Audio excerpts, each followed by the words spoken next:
How do you create a new habit? Well, a habit is an automatic behavior. So, how do you do a new automatic behavior deliberately? Well, there's a secret to it. And the secret is not 30 days. Some people say it takes 30 days to create a new habit. Well, that's a totally arbitrary number. In fact, some research has shown it can take as few as 7 days and as many as 251. It doesn't have anything to do with some specific number. It does have to do with repeated practice, linking up a cue with a behavior. And how do we do that? Well, an easy way is we can use mental rehearsal. But first, we have to define what a cue is. So, a cue is sensory specific and unique. A good example of that is an alarm clock. You have a very specific alarm, often on your phone nowadays, right? That goes off, that's supposed to kick off a behavior, which is get out of bed. Now, for many people, it doesn't actually work that way, right? You get the sound going and you turn off the alarm on your phone, and then maybe you check the weather. Oh, let me just see what my email is. Let me see my Facebook. Before you know it, 30 minutes has passed and you haven't even gotten out of bed. Or maybe you just hit snooze and roll over and go to sleep. So that cue triggers off a set of behaviors. It's automatic, but it's maybe not the set of behaviors that you want. So let's say you want to program in a new behavior. I actually did this recently, which is when I hear the alarm sound, then I'll get out of bed immediately.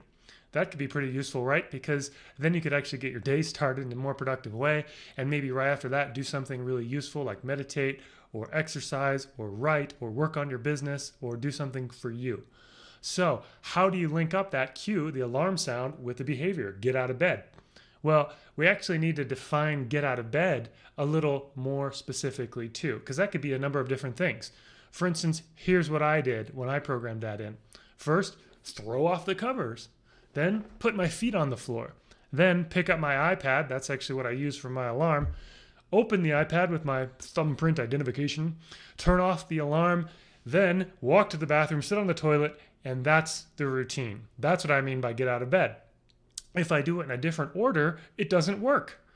One of the orders I had programmed in before, unconsciously, was hear the alarm sound, pick up my iPad, open it up, turn off the alarm, and then roll over and go back to sleep.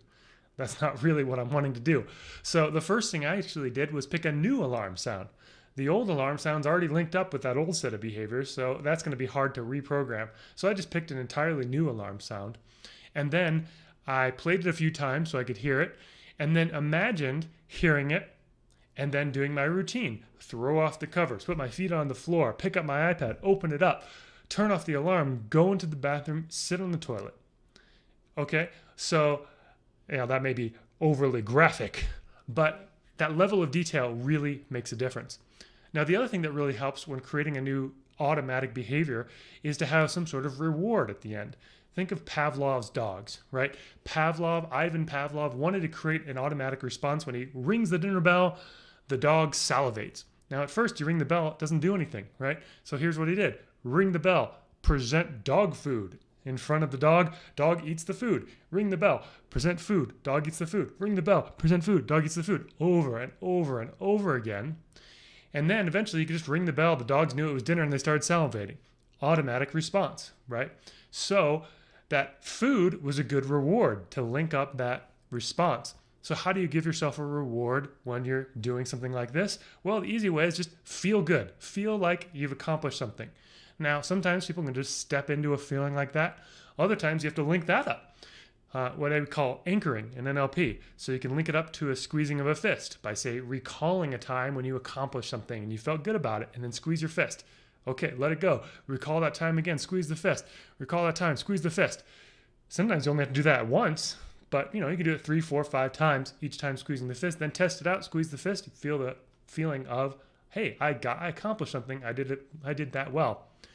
Then, when you do the mental rehearsal, hear the alarm sound, do the sequence, blah, blah, blah. I'm sitting on the toilet, squeeze the fist, feel great.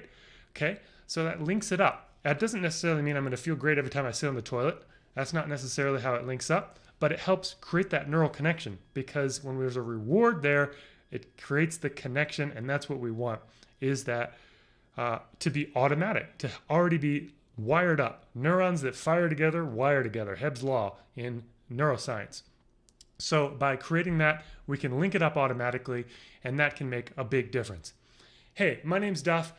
I am a coach and a hypnotist here in Boulder, Colorado. I see clients here locally as well as through the interwebs, through the power of video chat. So if you have a new habit that you want to create, maybe a ultimate morning routine to be more productive or to finally get that meditation practice or that exercise habit that you've been really wanting, give me a call, give me an email, send me a message. Check out duffmcduffie.com for more, and thanks for watching. Take care.